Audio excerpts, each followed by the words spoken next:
in the heart of an Indian village, where mustard fields swayed under golden sunsets, and life moved to the rhythm of temple bells and bullock carts, there lived a powerful Zamindar, a landlord whose wealth was unmatched. His mansion stood tall at the edge of the village, its carved doors and wide courtyards, announcing his prosperity. He owned most of the land, controlled the grain trade, and carried authority in every gathering. But alongside his wealth lived something far less admirable: arrogance. The villagers respected him, but they did not love him.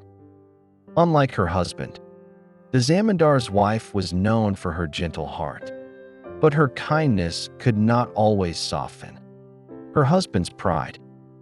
One scorching afternoon, when the earth itself seemed thirsty, a weary beggar arrived at the landlord's doorstep. His clothes were torn, his face lined with hardship, yet there was a strange dignity in the way he stood. "Sir," he said humbly, "may I have some food?" The Zamindar looked at him with irritation. His eyes hardened. "Get out of here," he snapped coldly. Instead of offering help, he mocked the beggar's torn clothes and fragile appearance. He ridiculed his poverty, questioned his dignity, and with cruel words wounded him more deeply than hunger ever could. "I will not give you anything," he said sharply. "Do not dare to stand at my door again." And with that, he ordered him to leave. The beggar walked away empty-handed, but not broken. He carried no food in his hands, yet he carried something far heavier in his heart: the sting of humiliation. He walked straight to the village panchayat, where the elders gathered. Beneath the old banyan tree, the head of the panchayat listened, as the beggar spoke firmly. If he did not wish to feed me, he could have refused, but he had no right to insult me. I may be poor, but I have dignity. I want justice. If I do not receive it, I will neither eat nor drink, and I will end my life here in this village square. The atmosphere turned tense. The panchayat had no choice but to summon the Zamindar. Soon, the entire village gathered. The elders, the farmers, the women, the children. The Zamindar arrived with visible anger, his wife walking quietly beside him. "Is it true," asked the village head carefully, "that you insulted this man?" The Zamindar scoffed. "You've called a public meeting for this? Over a beggar?" The beggar stepped forward. "You may deny me bread, but you cannot deny me respect." The panchayat urged the landlord, "In this matter, apologize." At first, his pride resisted, but his wife gently whispered, "What will you lose by saying sorry? Peace is greater than ego." Reluctantly, the Zamindar turned to the beggar. "Fine, I apologize. Tell me what you want. Food, money, clothes. I will give it. Let this end." The beggar shook his head. "I do not want your food. I do not want your money. I want something else." The crowd leaned in. "I want you to build 2 wells in the center of this village. One will belong to you. One will belong to me." The villagers exchanged puzzled glances.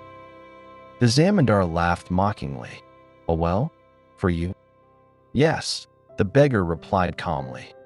"Both wells must be dug side by side. When they are complete, we will measure the water level in each. After that, my well will be sealed. No one will draw water from it. Everyone must take water only from yours. After 1 year, I will return. If the water in my well decreases even slightly, you must answer me." The challenge intrigued the panchayat. The Zamindar, confident and slightly amused, agreed. Within weeks, Two identical wells stood in the village center.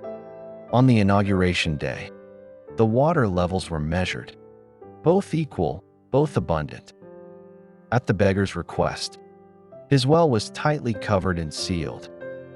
He turned to the villagers and said, "For 1 year, take water only from the Zamindar's well." Then he disappeared. Days turned into months. The villagers drew water daily from the landlord's well. The sealed well remained untouched, silent beneath its heavy cover.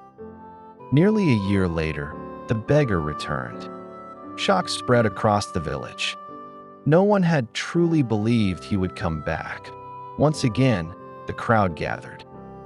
"Open my well," he said. The cover was lifted. A measuring rod was lowered. Whispers rose. The water level had dropped significantly. The once full well now held only shallow water. "Now measure his," the beggar instructed. The rod dipped into the Zamindar's well. Gasps filled the air. The water level had risen, higher than it had been on the first day. The Zamindar stepped forward, confused. "This is impossible. No one touched your well. Everyone can confirm. And mine was used every day. How has yours dried while mine has grown?" The beggar smiled gently. "When I came to your door, you believed that giving would reduce what you had. You feared loss." He gestured toward the wells, the well that served the village. Every single day did not run dry. Instead, it grew, because it remained open, because it gave freely, because what flows is replenished. He paused, then pointed to his sealed well. But the well that was protected, untouched, hoarded, slowly lost its water. What is closed off from giving begins to dry from within. Life works the same way, the beggar continued. Wealth, kindness, love, when you share them, they grow. When you lock them away in pride and fear, they diminish. The words pierced deeper than any accusation. For the first time, the Zamindar saw the truth. His arrogance felt smaller than the shallow water before him. With folded hands, he bowed his head. "I was wrong." From that day onward, no one left his home empty-handed. His doors remained open, not out of fear, but understanding. The two wells remained in the village center, as a reminder carved into earth itself. True abundance is not preserved by holding. It is multiplied by giving. What flows grows. What is hoarded dries. When you give with respect and an open heart, life has a mysterious way of filling your well beyond measure. Thank you for watching. If this story touched your heart, please like, share, and subscribe. Your support helps us bring more meaningful stories like this. Until next time, take care and keep spreading kindness.